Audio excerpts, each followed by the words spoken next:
vocês não fazem ideia do que desejam. É isso que Amós diz para aqueles de Israel que dizem esperar, ansiar, desejar pelo dia do Senhor. A gente já falou sobre isso aqui, sobre o que significa o dia do Senhor. O dia do Senhor é a menção profética sobre o dia do juízo, o julgamento final de Deus. E o que Amós está dizendo é que, olha, tem alguns de vocês, tem alguns de Israel, que dizem, que estão esperando, quando virá o dia do Senhor, né? Se ao menos o dia do Senhor viesse logo.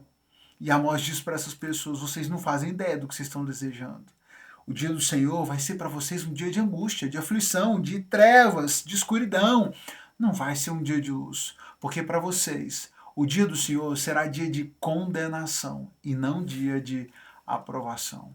Amós, no seu livro, alerta, denuncia que esse povo de Israel estava tão perdido que eles sequer conseguiam perceber que a sua relação com Deus era inexistente. Era uma relação de desobediência e não de proximidade, de obediência. Eles seriam punidos e não premiados pelo Senhor. Quer saber de uma coisa? Ainda hoje tem muita gente precisando dessa palavra de alerta. Muita gente que está tão perdida na sua relação com Deus que não se dá conta que a vinda do Senhor não será para elas algo bom, mas será motivo de condenação, será dia de condenação, dia de julgamento, e não um dia de alegria. Não, certamente não será um dia de luz. Mas calma, a gente volta para esse raciocínio, a gente volta para essa ideia daqui a pouco. Deixa antes eu fazer com você um panorama rápido sobre esse livro de Amós. A reflexão de hoje, na reflexão de hoje nós vamos fazer um panorama geral sobre o livro de Amós, mais um desses profetas menores, um livro com 9 capítulos, em que nós temos um profeta levantado pelo Senhor para trazer a mensagem de condenação sobre as nações vizinhas, mas também e principalmente condenação sobre Israel e sobre Judá. Porque não só as nações vizinhas haviam se envolvido e perdido nas suas maldades, mas também Israel e Judá estavam imersos em comportamentos perversos, maldosos e seriam julgados e encontraram diante do Senhor a condenação para suas más atitudes. Amós, o texto já vai deixar logo claro no início que Amós ele era do agro, ele era um criador de animais, o texto fala dele ser um pastor de ovelhas da cidade de Tecoa, em Judá. Então nós temos aqui um profeta que não é... e essa é uma questão sobre os profetas, né, no Antigo Testamento. Enquanto no meio sacerdotal havia toda essa questão da linhagem, filho de quem, então havia uma questão específica que permitia que alguém fosse um sacerdote, entre os profetas nós não temos isso. Os profetas eles são levantados pelo Senhor de acordo com a sua vontade, independente de onde eles estejam e de acordo com a demanda divina. E se no Reino do Norte toda a linhagem sacerdotal havia se corrompido, só mesmo o Senhor levantando então gente fora dessa linhagem para que a sua mensagem fosse de fato ouvida. E é o que nós vamos ter aqui. Amós, um criador de animais, é levantado, um pastor de ovelhas, um criador de rebanhos, é levantado como profeta do Senhor. Ele morava na cidade de Tecoa, que ficava próxima a Jerusalém. Então, ele morava ali no Reino do Sul, no Reino de Judá, mas a sua cidade ficava ali próxima à divisa com o Reino do Norte. O Senhor levanta, então, esse profeta do Reino do Sul, mas que mora ali próximo à divisa, para que ele vá confrontar Jeroboão II, vá confrontar o rei do norte, o reino do norte também, trazer uma palavra de condenação também contra o reino do sul. E ele será então o profeta do Senhor que escreve que traz essa mensagem e que escreve esse livro que nós acompanhamos então. Nós vamos notar pelo estilo da escrita, pela qualidade da escrita, que Amós era alguém de estudo, ele tinha assim uma boa formação básica, o hebraico encontrado na escrita do texto é um hebraico de boa qualidade, o texto é bem escrito, portanto ele provavelmente não era nenhum criador ali com meia dúzia de animais, mas fosse alguém de posses, ele é do agro, mas ele é de posses, ele tem ali alguma estrutura de vida e de formação e de estudo, e ele é levantado pelo Senhor e é um profeta corajoso, se mostra um profeta corajoso, ousado, obediente ao Senhor e que está disposto inclusive a confrontar o rei do norte, o reino todo e o rei do norte, para trazer a mensagem do Senhor. Nos primeiros 2 capítulos nós vamos ter essas palavras de condenação, e uma frase é muito repetida nesses primeiros capítulos: não deixarei que fiquem impunes. O livro de Amós, a mensagem de Amós, é uma mensagem de condenação, é uma mensagem do Senhor para dizer que a maldade não passará impune. Seja a maldade da Síria, quando ele traz a condenação contra Damasco, seja a condenação contra os filisteus, por causa da maldade dos habitantes de Gaza, os fenícios na cidade de Tiro, os edomitas, os amonitas, os moabitas, também contra os habitantes de Judá, portanto o reino do sul, e os habitantes de Israel, portanto o reino do norte. O Senhor anuncia com clareza que os dias de perversidade que passaram impunes chegaram ao fim. As suas maldades foram vistas, foram notadas pelo Senhor. O Senhor teve muita paciência e tentou por muito tempo alertá-los e trazê-los de volta desses caminhos maus, mas agora ele não permitirá mais que essas maldades passem impunes. Ele traz condenação contra as nações vizinhas, mas ele deixa claro: Israel não vai receber um tratamento preferencial. Não é porque eles são o povo do Senhor que as suas maldades ficarão impunes, que o Senhor não trará castigo sobre eles. Muito pelo contrário, eles também serão punidos, inclusive serão punidos com tanto rigor ou até mais rigor por causa das suas maldades. Afinal de contas, eles tinham uma aliança com o Senhor e falharam e descumpriram essa aliança. Por isso o castigo de Deus virá, ele os esmagará e ninguém será capaz de escapar. Ele vai dizer, por exemplo, no verso 14 do capítulo 2, o que corre mais rápido não escapará, o mais forte em seu meio não se enfraquecerá, nem o guerreiro valente se salvará. Afinal de contas, no início do capítulo 3, ele diz: de todas as famílias da terra, eu só escolhi vocês, por isso devo castigá-los por todos os seus pecados. O povo de Israel foi escolhido? Sim, foi escolhido, mas isso não seria para eles a razão para não serem punidos, muito pelo contrário, seriam punidos severamente porque foram escolhidos, porque foram separados pelo Senhor e agiram com maldade, agiram com perversidade. Logo o juízo do Senhor virá, certamente sobre eles virá o juízo do Senhor e não passarão impunes. É por isso que o Senhor então levanta o seu profeta para anunciar esse julgamento. Ao longo da carta, ao longo do livro, né, na verdade, de Amós, nós vamos ver os registros em que o Senhor vai dizer que o Senhor insistiu para que eles notassem, para que eles se arrependessem desses caminhos. Né? O Senhor vai dizer que ele segurou as chuvas, ele enviou pragas, ele segurou as chuvas, ele enviou pragas, ele destruiu algumas de suas cidades, ele fez muitas ações para que o povo notasse, para que o povo percebesse os seus maus caminhos. No entanto, eles nem assim se voltaram para o Senhor, não se voltaram para ele e, portanto, eram indesculpáveis nessa sua maldade. E, basicamente, essa palavra de condenação contra Israel, contra Judá, vai girar em torno do fato de que eles passaram a roubar os pobres, a oprimir os pequenos e os ricos, né, construíram as suas riquezas em cima da opressão, em cima da maldade, roubando os pobres, oprimindo os necessitados. O Senhor viu toda essa situação de injustiça que se tornou a regra em Israel, que se tornou a regra em Judá.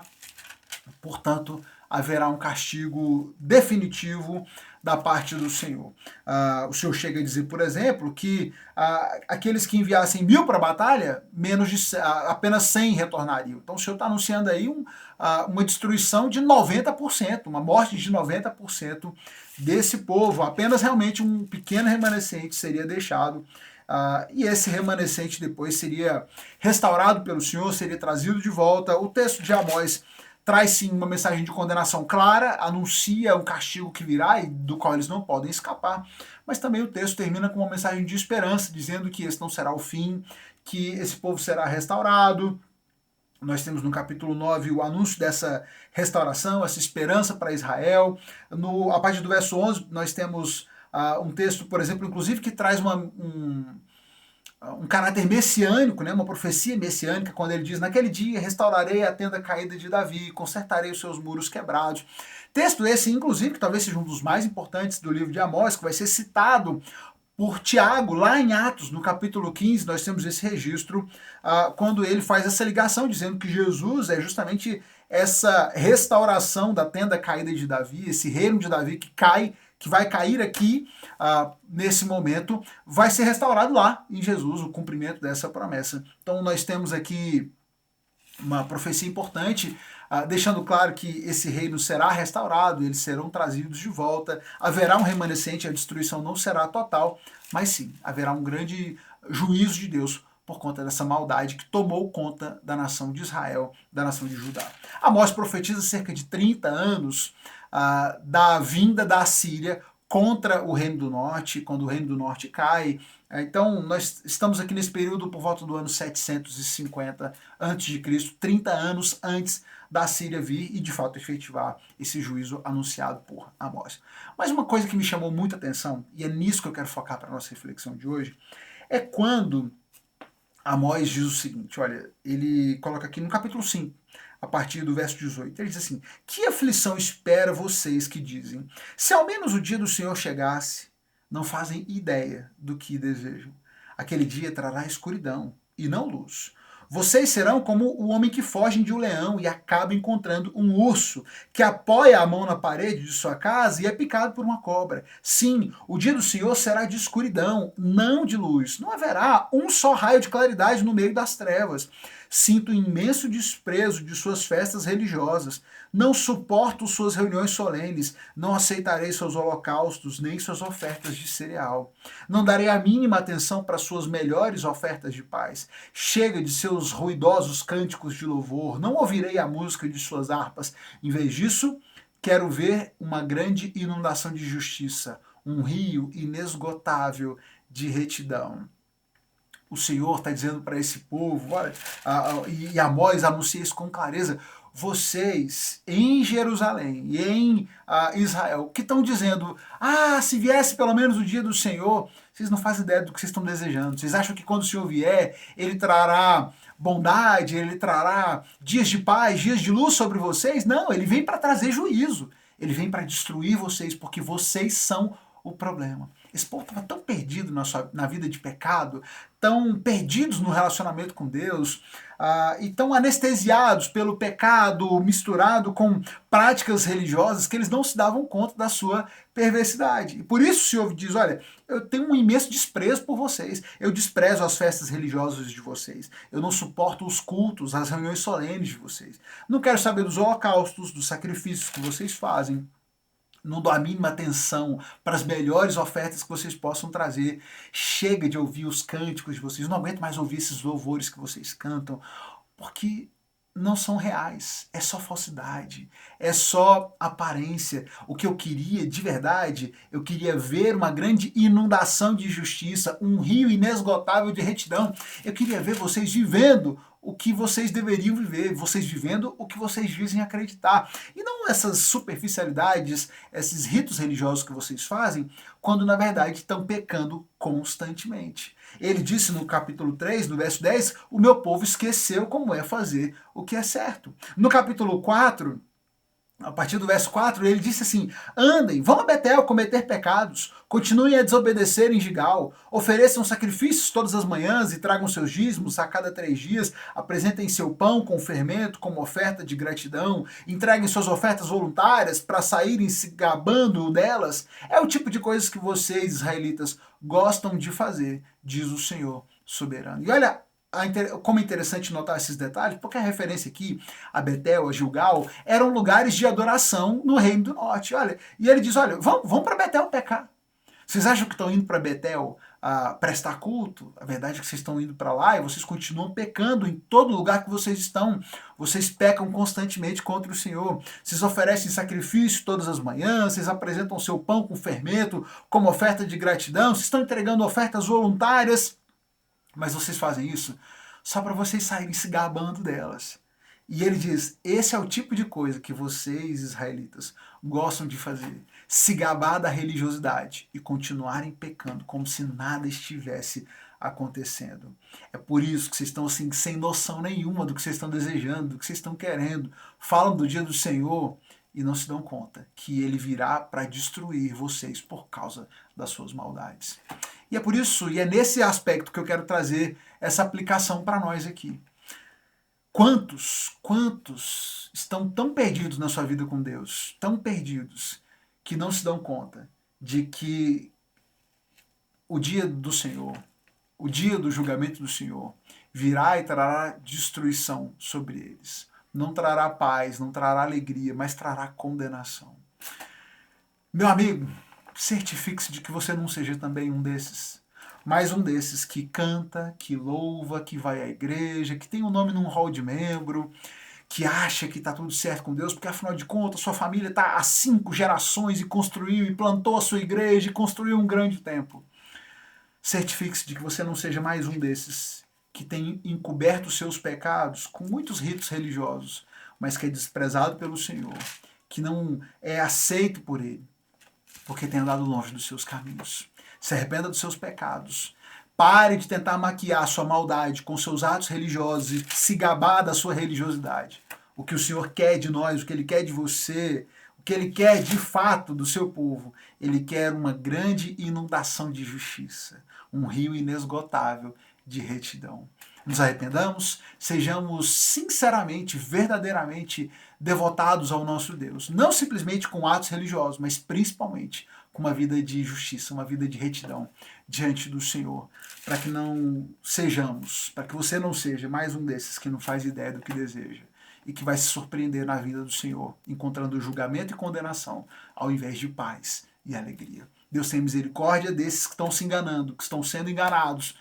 Arrependimento. Há tempo de se arrepender. Se arrependa e volte para o Senhor. Que Deus abençoe você, sua vida, sua família. Clica na setinha, manda esse vídeo para um amigo, para um familiar que possa se beneficiar disso, se beneficiar dessa reflexão, ser abençoado por ela. E segue aqui, volta aqui, que nós seguimos lendo a palavra do Senhor e a cada dia refletindo mais sobre ela. Deus te abençoe.